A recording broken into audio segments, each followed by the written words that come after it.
Mutant Chronicles, Fiction, The Apostle of Insanity Trilogy. Volume 1, in Lunacy, by William F. Wu.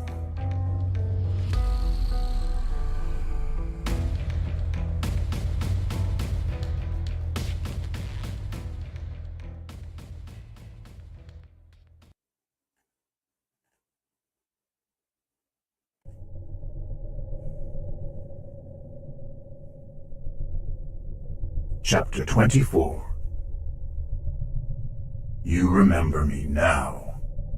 Vitus's voice had taken on a cold authority. Yes, Mortificator. I finally recognized you. We have done business in the past. How may I help? I want to lead to those who found and fought in the tunnels. I believe they needed special weapons. They may have bought incinerators, for instance.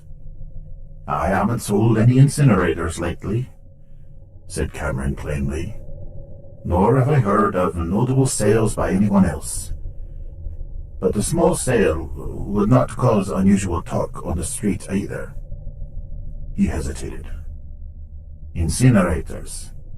They're favored by those who expect to meet representatives of the Dark Legion in the near future. You have heard of someone with these concerns? Vitus's tone made a statement, not a question. An old Bauhaus contact of mine named Klaus Darlan, said Cameron. What about him? He's the only lead I have along this line. What did he say about the Dark Legion? Nothing directly, said Cameron.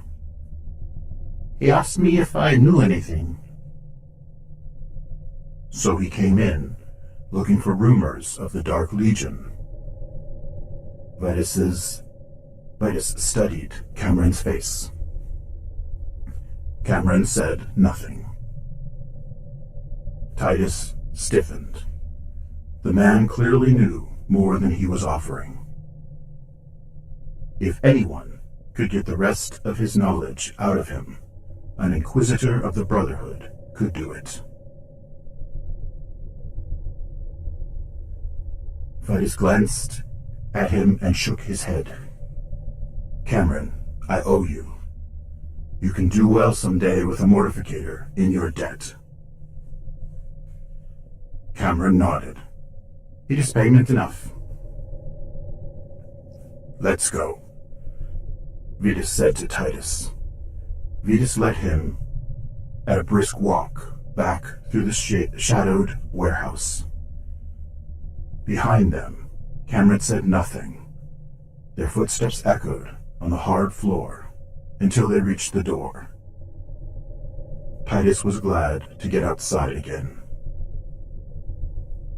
I could have learned far more from him, Mortificator, said Titus, once they were outside in the alley. I know, but we have enough, and leaving this man in place for the future is wise. What is your next suggestion? First, we should pick up a couple of incinerators, since you believe necromutants were crisped below the docking ports. This Klaus Darlan may lead us to the others. Then we will return to the Midnight Star and ask for him. Very well.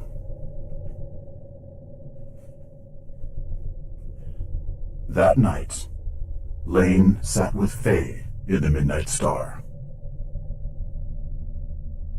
Pam had called Celia, who had information for her. However, Celia had insisted that Pam meet her alone, so Lane and Faye were waiting for her. As usual, the place was crowded. They took no more ordinary notice of those around them. Yojimbo and Klaus were in the command center, hoping for more leads from the Whiz Kid. Vic had gone to see Skippa again. Lane looked over his drink at Faye. How did you decide to join Cybertronic, originally? Faye looked at him cautiously. Why? Huh? Is it private? Why do you ask? Well, I've known lots of freelancers, but you're the first veteran of Cybertronic I've known to leave. I was scared to leave, too. Just like all the rest who changed their minds. She sighed. I first signed up because I'm so petite, and life is so violent now. When I was young, I wanted the physical advantages of being a cyborg. But I got tired of fighting the megacorporation wars. I wanted out, and I realized I'd made a mistake. Mistake? You and Pam could quit the Martian Banshees and still be yourselves. But when a cyborg leaves Cybertronic, you lose your legal access to mechanical parts. You have to get your repair and replacement on the black market. It's expensive, because the black marketeers know you're desperate. If only a few of you leave Cybertronic, the demand in the black market for parts must be low.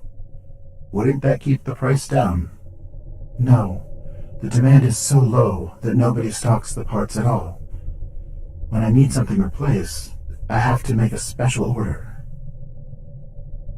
I'd never thought that through before. Lane shook his head. Life is a mess, isn't it? Why do you ask? Is it just the normal fascination many of you ordinary people have for cyborgs? She smiled cynically. Klaus asked the same questions. So do most non-cyborgs, if I know them long enough. It's more than that.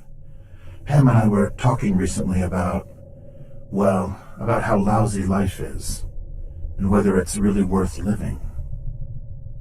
Faye stared at him, her dark eyes hard and pointed. You serious? Yeah, so was she. You're both spoiled. What? Lane was mystified. I have a simple answer. All the physical changes Cybertronic made in me proved to me that life is all I have. My cybernetic parts have reminded me of just how fragile my body is. I don't take anything for granted. Lane looked at her, slowly understanding what she meant. You have to work at maintaining your health.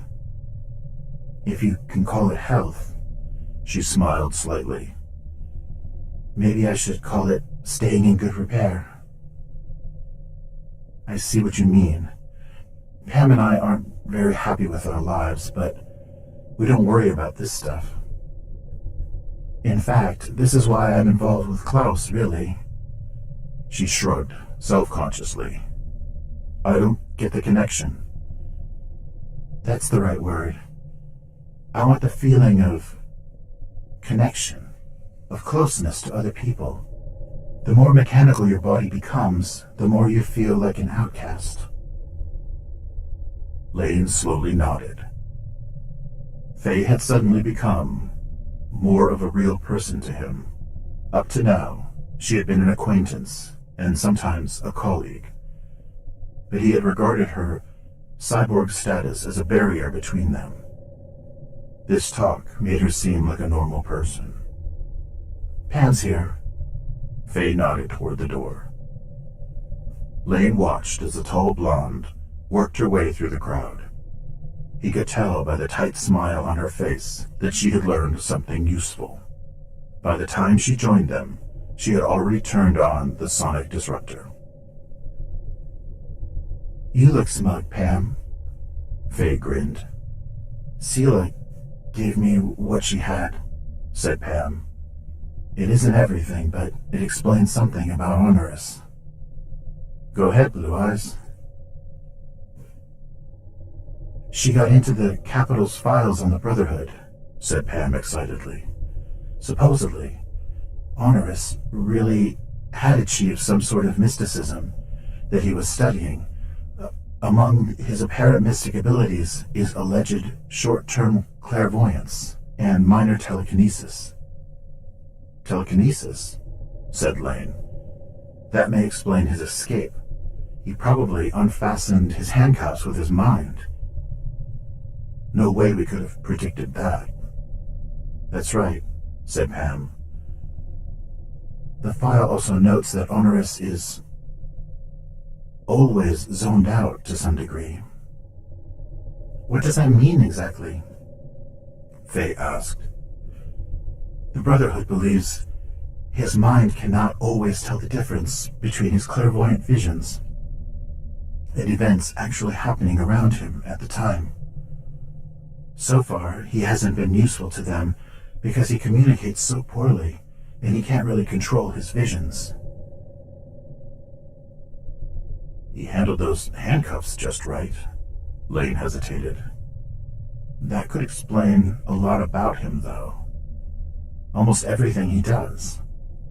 That's right, said Pam. He isn't crazy in the normal sense.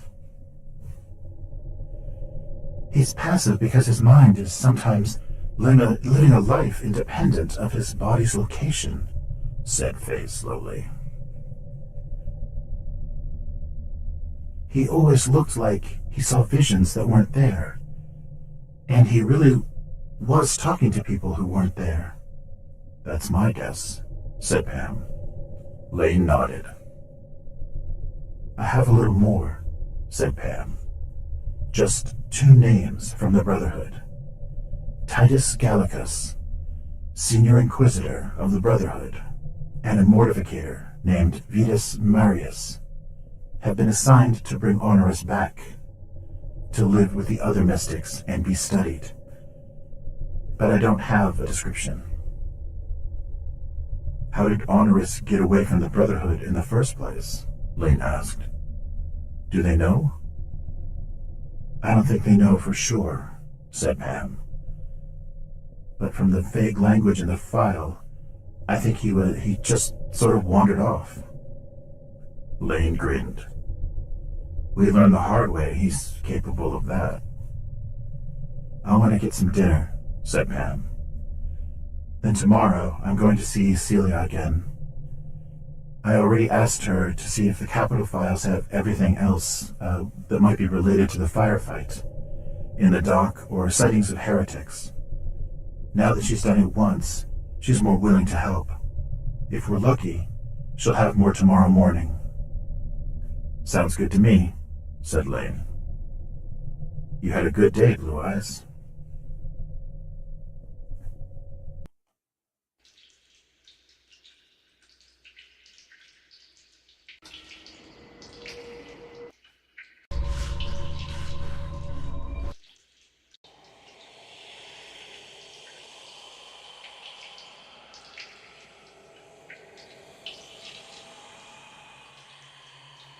Regathal glared down from his stone throne at yet another heretic. This man was short and heavy, with pale skin and red-rimmed eyes. The Nephirite dared not rage at him, however. Like another before him, he had arrived on Luna in secret, with a message from Algaroth. Kaino had left shortly after giving the Dark Apostle's message to Regathal. This new one must have been sent soon after Kaino reported back. Gorong, the senior necromutant, stood guard in the chamber doorway. Speak, Slummoig, Regathal ordered. His angry but controlled voice rang against the stone walls. Slummoig looked at him, unafraid. Our master is displeased. What is the Dark Apostle's complaint? Regathal demanded haughtily. You and your cell still remain here, exposed to discovery by the humans who infest this rock. Our mission here continues, Ragathal said coldly. What of it? The Dark Apostle is displeased with the delay in your mission. He wants results. He wants Ragathal the Nephirite to withdraw from Luna soon. Oh, and what does our Dark Apostle fear? Ragathal sneered, but did not dare call Algaroth cowardly in so many words. My lord wishes Ragathal to return to the citadels of the Dark Legion before he is captured, Slumoig said calmly. Valuable information about us must not fall into the hands of the Brotherhood. I shall decide when this mission has ended, Ragathal growled, his voice rising again. He stopped himself from shouting, however. Emissaries from the Dark Apostle had to be treated carefully. For a moment, Ragathal stared down at the human before him. The heretic knew he had the protection of the Dark Apostle in this chamber, but of course he was vulnerable to the hostility of his fellow humans in the event that his status as a heretic was discovered. They both knew that Ragathal could arrange for him to lose his cover, given sufficient provocation.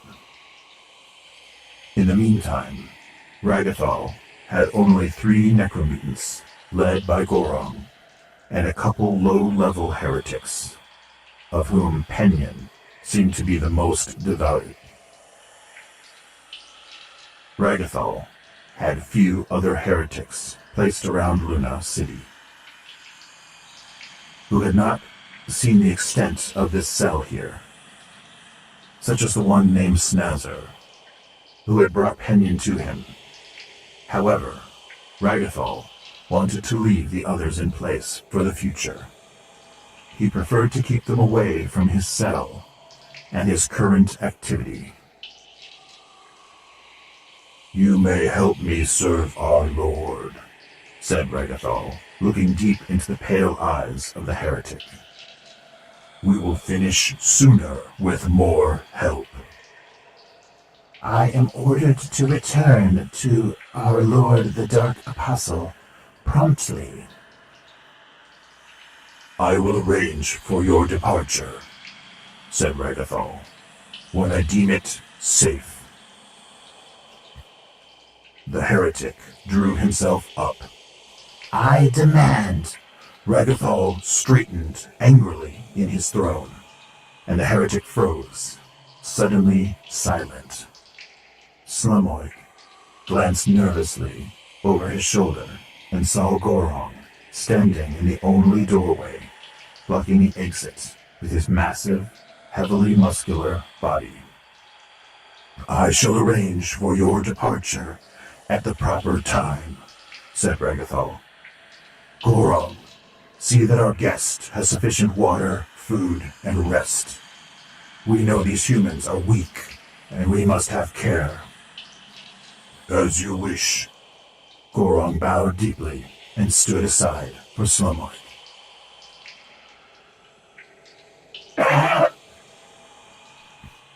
Dismissed, said Ragathal.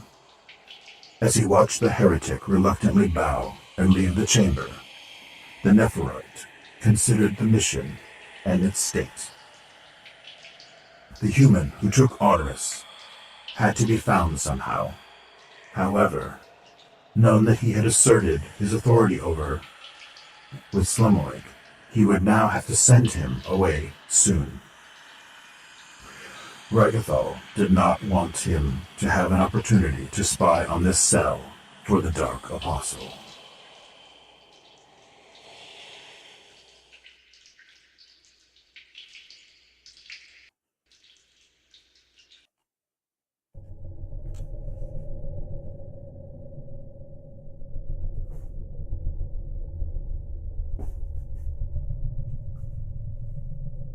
Penyon began the morning with an idea. He did not have many, but he had one today. For the first time since he had become a heretic, he returned to the site of his former job in a capital warehouse, where he asked his old pal Schnauzer to pose questions for him in cyberspace. Penyon asked in the name of their mutual master, Ragathol the Nephirite, if anyone had heard rumors about the people fighting a mysterious battle in the tunnels beneath the docking ports, with an incinerator and light and heavy machine guns. Schnauzer received many responses, but Penyon realized that only one answer was useful. One rumor reported a very recent black market sale of Gehenna Pukers. Penyon had a very clear, terrifying memory of a single incinerator roaring in the tunnels under the docking ports, forward of his own position, and of the fact that Halala, Lebek, and 3 necromutants never returned. Whoever the enemy had been, they certainly must have noticed the same fact. Maybe they had bought more incinerators. Penyon would have in their position. In any case, it was the only new information worth considering. The rumor was not very detailed. The source only provided the area where the sale had apparently taken place. That was not much, but Penyon thanked Schnauzer and headed there. It was better than nothing. Shortly, Penyon found himself in a Freelancers' neighborhood. That, too, seemed to mean that this would be a good place to start. On the crowded streets, he began to ask if anyone had seen some of his friends, who often wore Gehenna Pukers. Most of those he asked were too busy, or just shook their heads. However, a few passers-by recalled someone in the last day or two wearing them. They directed Penyon gradually to one specific block. At mid-morning, Penyon saw a dark, very attractive woman with short blonde hair walking down the street through the crowd. She wore a gray jumpsuit that was skin-tight on her lean, athletic body, a headband around her head with a lamp that would be very useful down in the tunnels. Strapped to her back, a Gehenna Puker bounced slightly as she walked.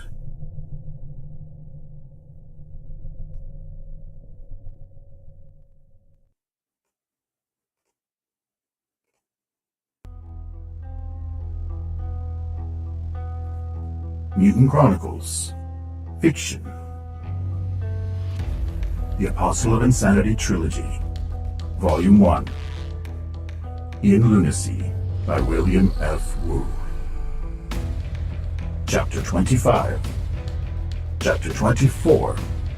End.